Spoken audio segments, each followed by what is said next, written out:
Hello, and welcome to the 6th edition of the American Dreamer Show. I'm Bill Sefakar. I'm here with my trusty crew, John Casimiro at the mic and James Worley at the controls. And hope you all had a good Thanksgiving. This is Friday, and I hope it's not going to be Black Friday. Well, it is Black Friday, but... Not here in the studio. Well, no. You have anything you want to get early? I'll let you have it. I have everything I need. Okay. Well, do you know how Black Friday originated? Tell me. I will, because that's why I checked it out. It actually started in the city of brotherly love in Philadelphia. Blame it on Philly. Well, can you imagine the brotherly love? It started actually because of the designation of the policemen that had to be in control of the traffic and the gridlock when these merchants and department stores decided to have a special, pricing on goods and stuff right after Thanksgiving, and it clogged the streets, and they just were about to give up. They called it Black Friday. So that's how that originated, John. And that was such a good idea that they decided to make it nationwide. Yeah, but, could you imagine a city of brotherly love, everybody grabbing and yelling and pulling, trying to get the best bargains, the big bonanzas. So yeah, they're all fighting. Like at Walmart and everywhere else. Right. But anyway, John, do you have a decent Thanksgiving? I hope. It was decent, yeah. Very decent. Good. And yeah. James was telling me about his adventure, and I had a sort of an untraditional one. I went over to... You didn't have turkey? No, I didn't. I've had enough turkeys in my life. But I brought my music over to the Oldsmar Park right there on Tampa Bay. It's situated between Pinellas County, which is Clearwater, and Palm Harbor, and then Tampa. And I was practicing. It was a nice, mild day for those that are dealing with cold or snow, cold weather, traveling. I hope everything worked out. They're up and about in the friendly skies, and everything's working out. And you had a good day and a good holiday. Either that, or it ended up like the movie Planes, Trains, and Automobiles. Really? Remember that movie? No. John Candy. Well, I can remember John Candy. Yeah. He and the vacations and stuff, all that good things that happened to him, and Dan Aykroyd. But anyway, then I went over to Kilo's Kava and Tea Bar, 660 2nd Street. Wow, what a plug. Yeah, well, they deserve it because they had about 25 people there, and we were putting all these bags and food together for homeless and the needy for the next day. And go to Clearwater, and I met some really fine people. This is the night before. Yeah, this was, I got there about 5:30 and spent about 2-3 hours there, and we put everything together. They had all these commercial donations from different places. It was a lot of stuff, a lot of good things, and they did a very fine job in preparation for the hundreds and hundreds of bags they put together. And so, included the basics, which we take for granted, like toothpaste, deodorant. And they had two separate bags, one for ladies and females, women and stuff, and men. So that was, and then socks, you take for granted. So anyway, that was a good way to start. They went to St. Vincent on Park Street in Clearwater, and then Coachman Park in Clearwater. So, as we do traditionally here in the podcast, we reference some material from The American Dreamer, a book about my dad, Joe Sefakar. And they were, with this time of the year and month, whatever, with thanking God and thanking everyone who's been helpful and who we want to thank that has been part of this time and place. And so I wanted to reach out and go through a few things that my dad was very thankful for, and he wrote about it. And yeah, He wrote about what America meant to him and what family meant to him. And as usual, if I refer to some of these items, there were articles that he saved on pages 307. One of the most noted satirists in my generation and up until recently was Art Buchwald. And he had a very famous... I remember Art Buchwald. And you remember the one on Thanksgiving? He would always have the first Thanksgiving, which would have been appropriate, but I don't have that hand about how the Pilgrims, and he really spiced it up. And but he wrote this other one. His it's interesting because when he wrote it in his book, he says there were a number of articles that I'm going to refer to another one that was right on this page. But Art Buchwald and had recently came across and had relevance because he wrote for the bicentennial 20 years ago in 1976. His father passed away 4 years earlier, which my dad says my father Jack passed away about that same time.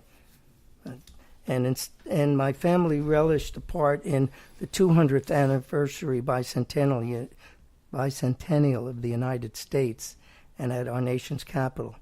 And this was a commentary on how he made known pertaining to his father, and it wax true for my dad, for also about what this country has granted and meant. And he thanked Art for that wonderful piece that was in the newspaper. That's on page 307. So you have to. It's called "You Kept Telling Me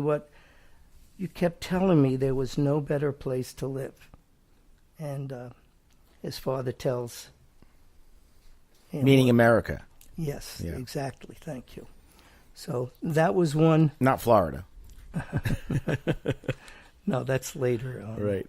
So the other thing that was part of this Thanksgiving was that my dad was so appreciative of what the opportunities that this country provided. And, last few weeks we celebrated Veterans Day. On page 316, my dad kept the article about what was called the GI Bill, and it transformed a nation. And by James Brady, I think he was the one that was with Ronald Reagan. Ronald Reagan, and he yeah. got shot. Yeah. He decided after he got shot, he would pick up on gun control. Yeah, he took a bullet for him. Yes, very good. So, bad. But so this is from the parade, which was always a big thing then. It says 50 years ago, nearly 2 million veterans home from World War II entered the nation's colleges at government's expense to begin reclaiming normal lives. And it's a beautiful story, the article. And my dad cites some of the people that took advantage of this. George Shultz, former U.S. Secretary of State, the lovable Johnny Carson, Wiley Selden, college official, teachers, pharmacists, screenwriters, and, of course, doctors, lawyers. In closing, the article, written, as I said, by James Brady, stated, "The veterans knew the value of what this grateful country was doing for them. And it's not an exaggeration to suggest that for the rest of their lives, many have been giving something back. The GI Bill educated a warrior generation, men who ever since have been peacefully and constructively making this a better country.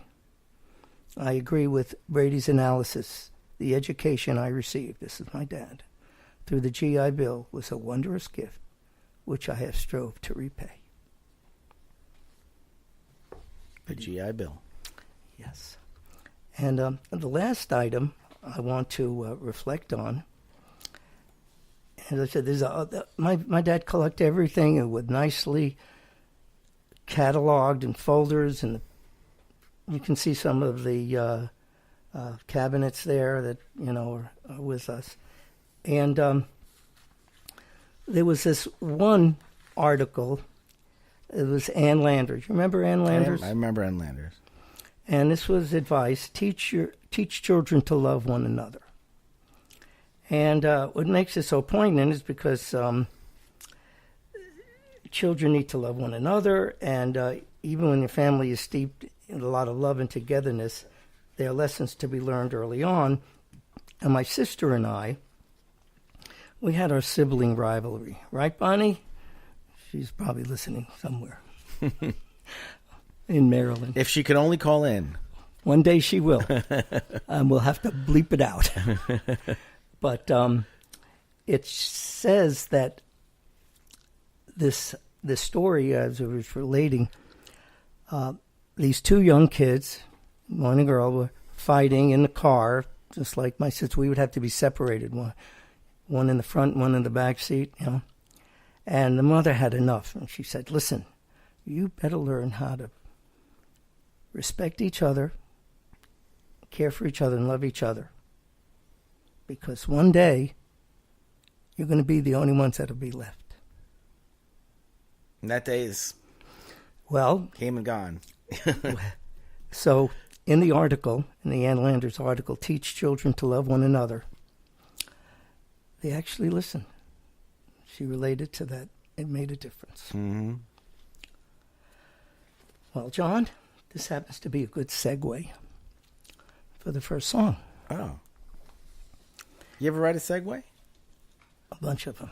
You have? Mr. Segway. Anyway, the song, I learned how to play the guitar when I was in college doing graduate work at the University of Maryland. And this is one of the first songs.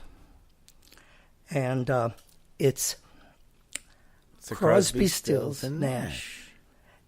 It's called Teach Your Children. And I think that's interesting. Do you know the origins of the song, like why they wrote it and how it became? No, but that's something you can do for homework. I'll Google it, and I'll have the information for you by the end of the song. song. Oh, wow, that is so super. All right. But it does have a lot of meaning for families and young people, parents, the elderly. Let me just take a minute, or 10 seconds, from my magic potion, the honey and tea.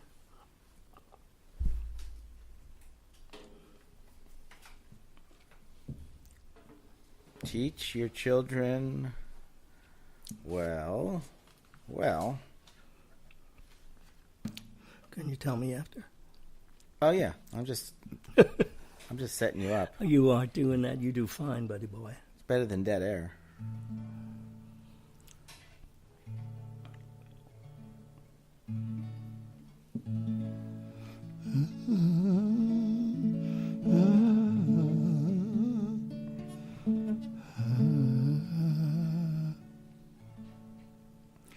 You who are on the road must have a code that you can live by,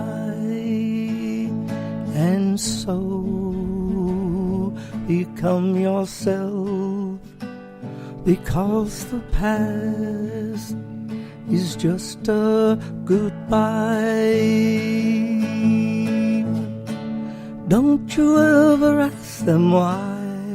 If they told you you'd cry, just look at them and sigh,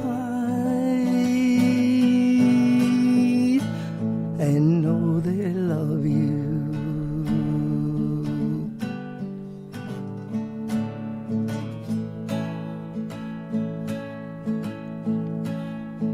Teach your children well. Their father's hell will slowly go by,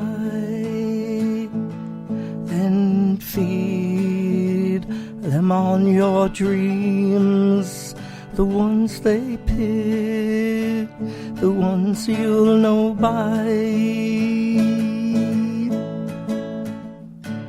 Don't you ever ask them why.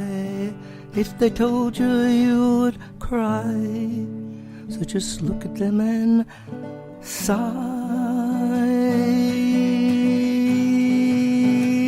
and know they love you.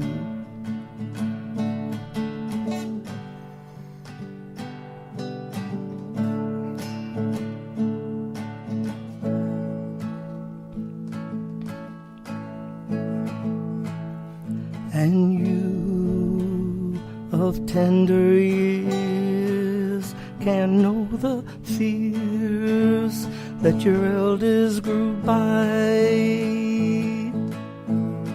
And so please help them with your youth. They seek the truth before they can die.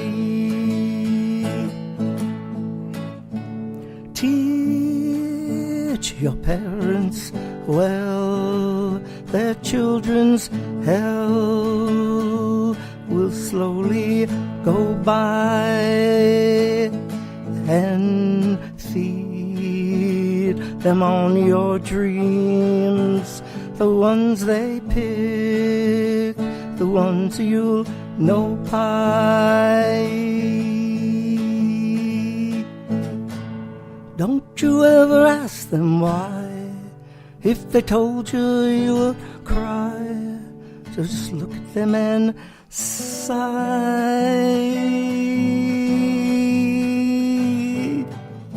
and know they love you, and know they love you, and know they love you.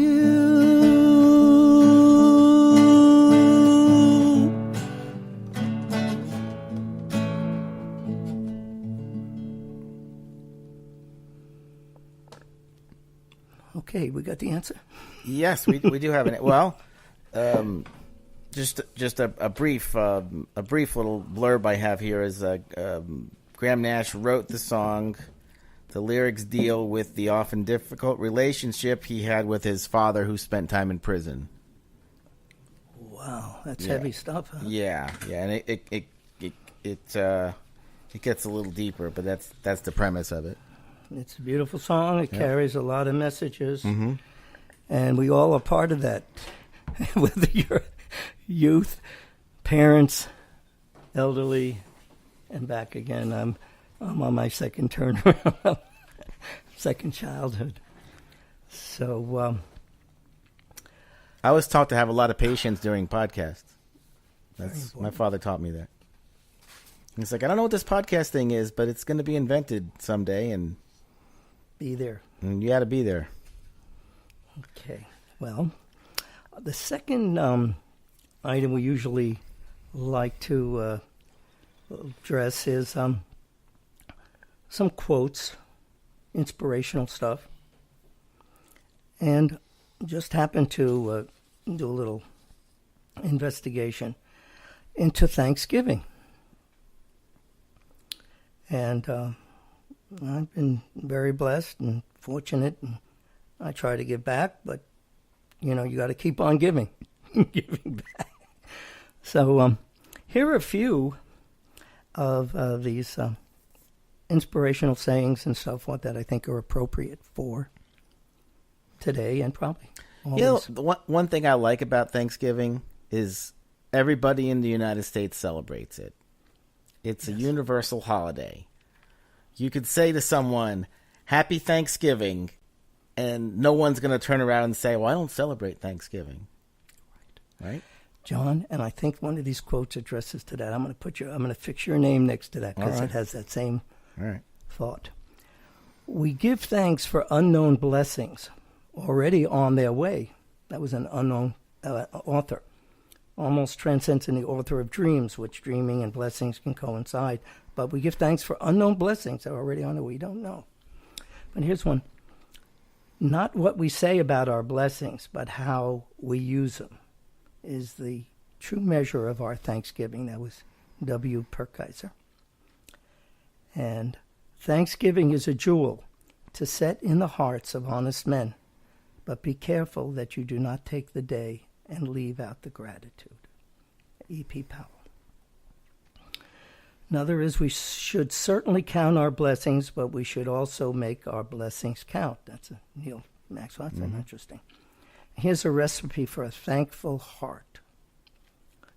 1 cup of love, 2 cups of kindness, 3 cups of grace, a teaspoon of patience and forgiveness, and just a pinch of zest for living.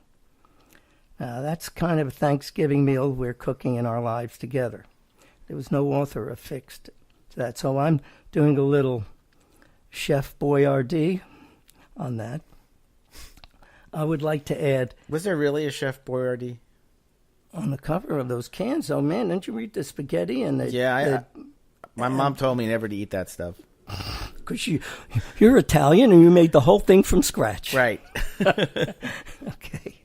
Anyway, so I said I would change the teaspoon and a pinch to a tablespoon for the patience, forgiveness, and zest for living. So that would be my addition. And let us be grateful to the people who make us happy, for the charming gardeners who make our souls blossom. Marcel Proust. And this one goes back into the eons. A thankful heart is not only the greatest virtue, but the parent of all other virtues. And that was Cicero. And another one that Seneca was from that, Roman time. It says, nothing is more honorable than a grateful heart. And to my dear friends from coast to coast and across the seas, may your day be filled with thanks for past blessings and prayers for bright hopes for the future. With love, Alice. Alice? Alice, that's what it says, the quote. I don't know if it was Alice's restaurant or Alice Cramden? Alice Cramden. It could be the Mad Hatter, maybe around the corner or maybe in our studio. Thanks. This is the one. This is for you. This is for you. Thanksgiving comes by statute once a year. To the honest man, it comes as frequently as the heart of gratitude will allow. That was Edward Sanford Martin. So maybe just comes once a year, and you're right, we can acknowledge that with everybody we come in contact with, but it's hopefully the overflow keeps going. Right. And I think other countries have Thanksgiving. Different way. Canada. Different days. It's Boxer Day or something like that, day after Christmas. Like that. Here's the last one. Here's a cool one, and as I said, to leave you with. Let's promise ourselves that we will be thankful not only today, but every day. Life is good with us, so let us be good with life. And that was Roxana Jones. Nice. Okay. All righty. Let me just take a sip of my... What's next? More music? No, not yet. We're not ready for that yet. What are you drinking there? That's my honey and tea. It has a little throat tea that they developed, antioxidants. It's called podcast tea. Good thinking. It's helped me. Believe me, it helped me. All right. Well, last week, if you remember, there was a very poignant time when I was in college, and I had that congressional intern assignment appointment, and what transcended, with the opportunity to work on Capitol Hill, and then with the Democratic National Committee, and also the work at the community, people active in community effort, and that unfolded with the situation with Martin Luther King's being assassinated. Well, so that was college, and in the book, it worked for me. I cover a lot of things that made a difference, and I'll go back into my early impressionable years growing up on Long Island. But one of the things I wanted to address, because it's important, and you mentioned the tea, or I mentioned to me, tea is a miracle drug. And one of the things that it sort of detracts when you're describing this over the airways, radio, you really need television or picture. But and I'm going to be addressing that in in my blog post and in the book. It worked for me because when you go through a studio back to the front, the door, I have in my butcher block, I have like 40 different teas, green teas, herbal teas, antioxidant teas, antioxidant. So it does help. And the other thing is breakfast is a very important part of my food intake and time. To me, it's the most important meal. For you, it is for most people. All right. Well, I take it seriously, and I usually have 2 eggs. The last 10, 15 years has been sunny side up. And You make them yourself? Oh yeah. I sprinkle. I get the shredded cheese. Mm-hmm. I usually use the 4 Mexican cheeses. Right. And then I sprinkle. Get a little culture in there. Oh yeah, it's international. And so the and I cook my my food. I always use virgin olive oil. Okay. Not Wesson. No, No. virgin. And I sprinkle minced onion, Okay. and not the powder because that has too much salt, and minced garlic.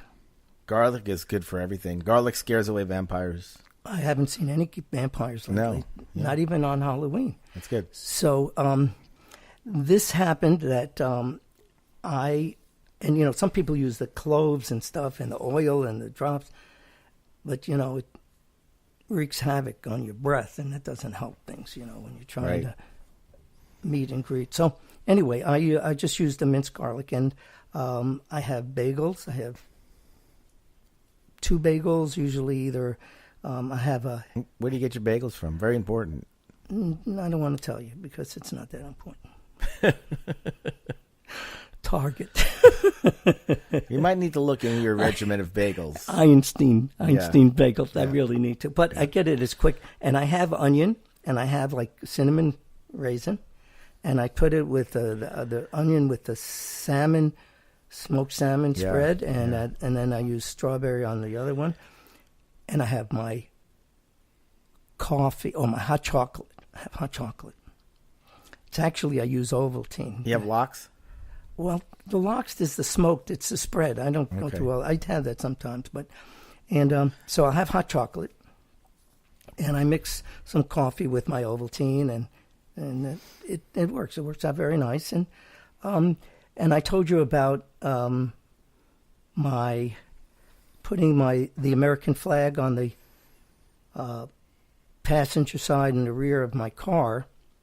It comes in very handy for these kind of days, like the day after Thanksgiving, when if you go to the mall and that flag just You just get an automatic right away, don't you? Well, I don't know, but I can find it after I get there right away. Yeah. I get there. Yeah. And so it's really made a difference. Some people can put their own, the sports teams or whatever. Right. But, I go with the red, white, and blue. So those are a couple of things that you're going to find. As I said, last week was just up to college, and there's been a lot more. Like, you remember when I met you, John, 15 years ago we were doing that B'nai B'rith Presents Jewish Life in Tampa Bay. Did that for 13 years. I remember. I know. And that public access TV show was half hour, an hour. We did that, 170 shows. Yep, I always remember it would be going on in a half hour, and you'd have a new episode waiting for me to be uploaded. Oh, you were great. Yeah, but, it worked for me. I think the more creative juices you can get going, the more you can get people to open their eyes. I have a couple for dreamers that just about captures that sentiment. I have something that's going to kind of throw you off track, and you probably won't have an answer for me, but maybe you do. So there's we've got that was a bad cue.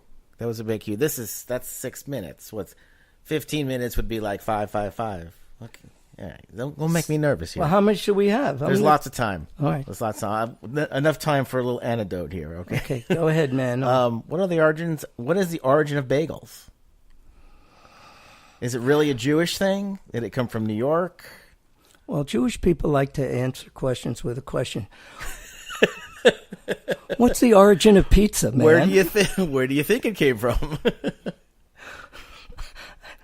I don't know. They had these holes, and they were trying to figure out what to do with the holes, so they made little donuts out of them. What can I tell you? I have no idea.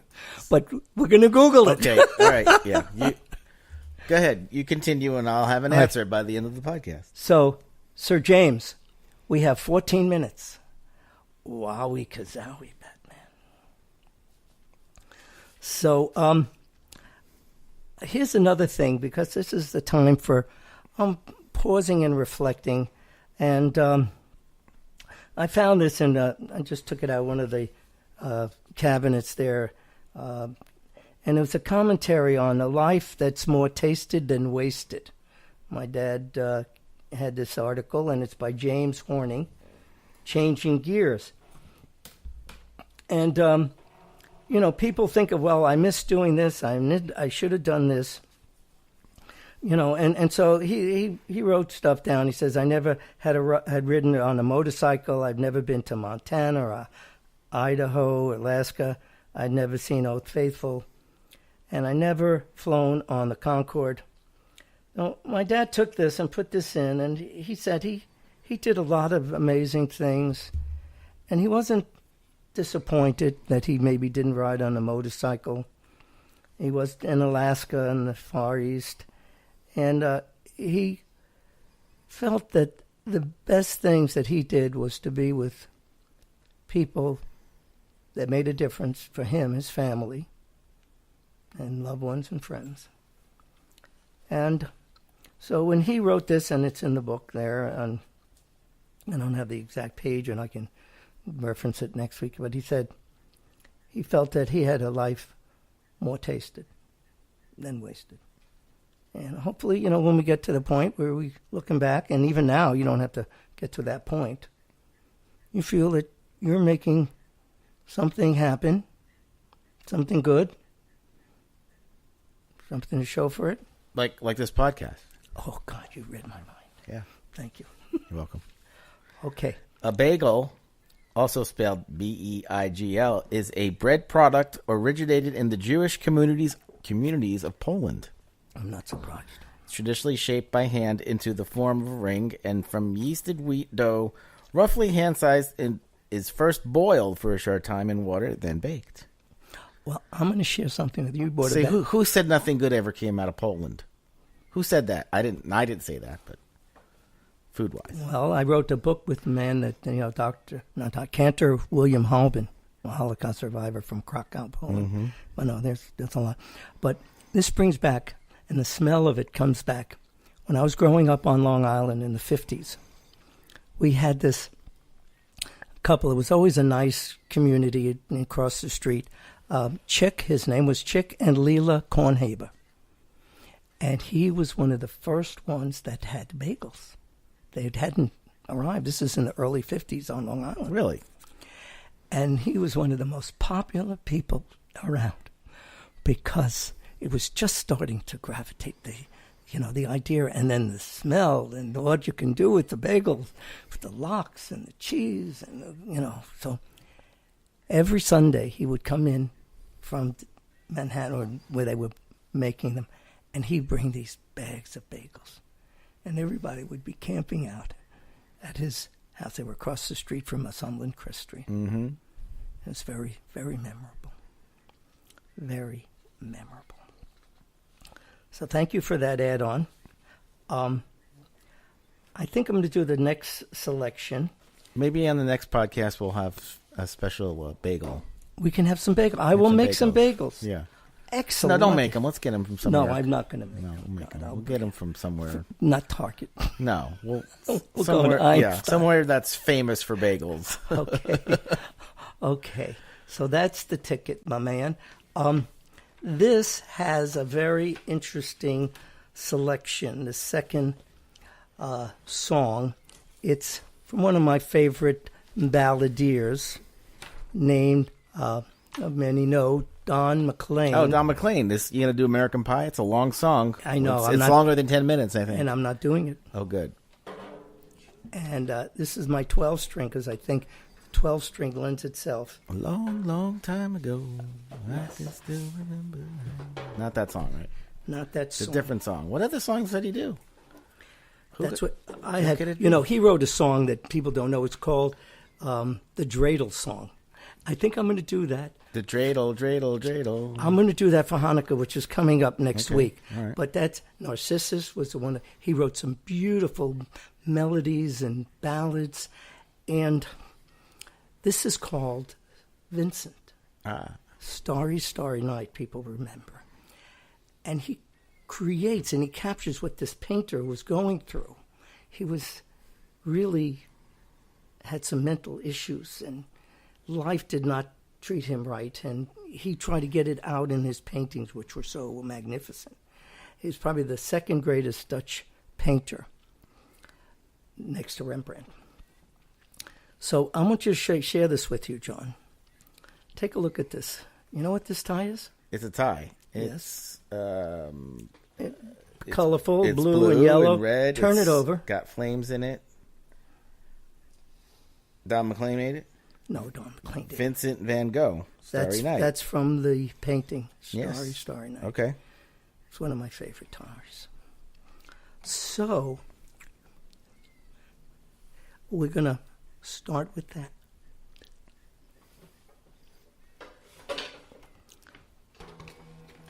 Oh, what an introduction. What was that? That was an introduction. Da-da-dum. Oh, yeah. I need to try some of my... What's the matter? You don't know engineer, Mr. Engineer? You don't know sign language? believe me, he doesn't need to. He just knows Is there a cat in here? his fingers do the walking. They do everything. I hear a cat.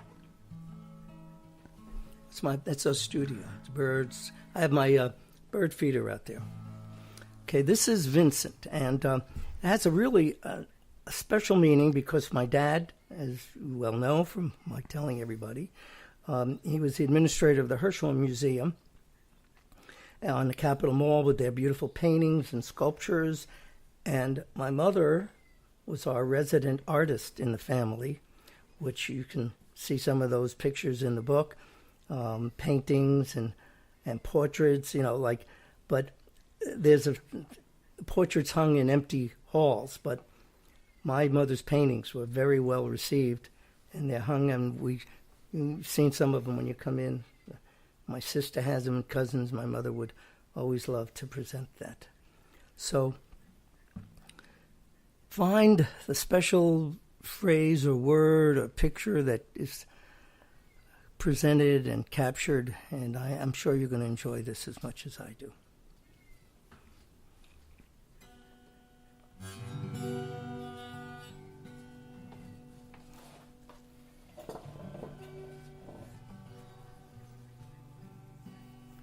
Starry, starry night, paint your palettes blue and gray. Look out on a summer's day with eyes that know the darkness in my soul. Shadows on the hill sketch the trees and the daffodils. Catch the breeze and the winter chills in colors on the snowy linen land. Now I understand what you tried to say to me, how you suffered for your sanity, how you tried to set them free. They would not listen, they did not know how. Perhaps they'll listen now. Starry, starry night, flaming flowers that brightly blaze, swirling clouds in violet haze, reflect in Vincent's eyes of china blue. Colors changing hue, morning fields of amber grain, weathered faces lined in pain are soothed between the artist's loving hand.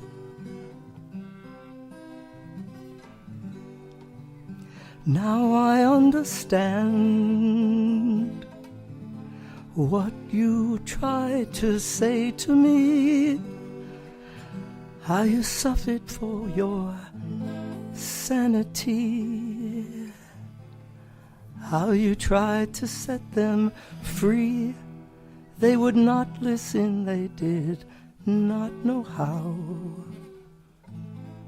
Perhaps they'll listen now, for they could not love you, but still your love was true.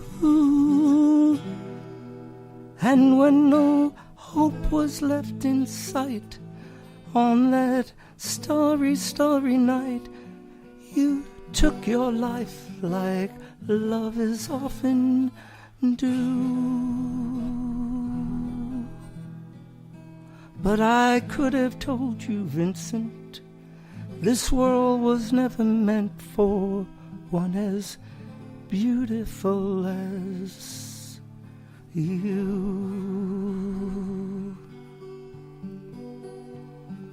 Starry, starry night, portraits hung in empty halls, frameless heads on nameless walls, with eyes that watch the world and can't forget.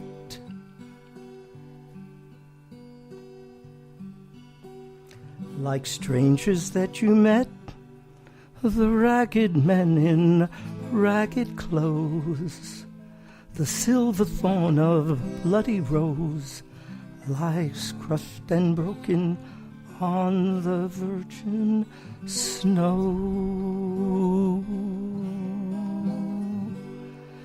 Now I understand what you tried to say to me, how you suffered for your sanity, how you tried to set them free.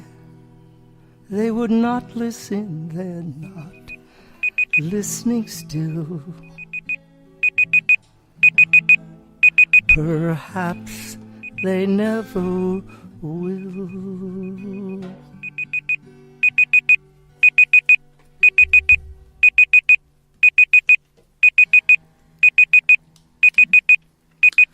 Okay, everybody. All right. I want to wrap this up. We got about a minute and a half here.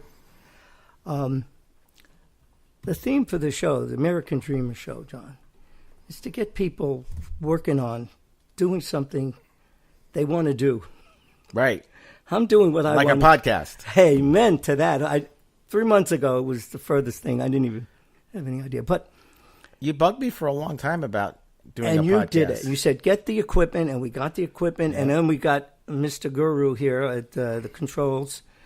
Yes, he just gave me his, yeah, we know who we're talking about. And so these are some American Dreamer quotes. Okay. And one of the things, I have a friend, and she does realty, and she says, turn your dreams into reality. Okay. Well, you better read them quick, because we got like 40 All right. seconds.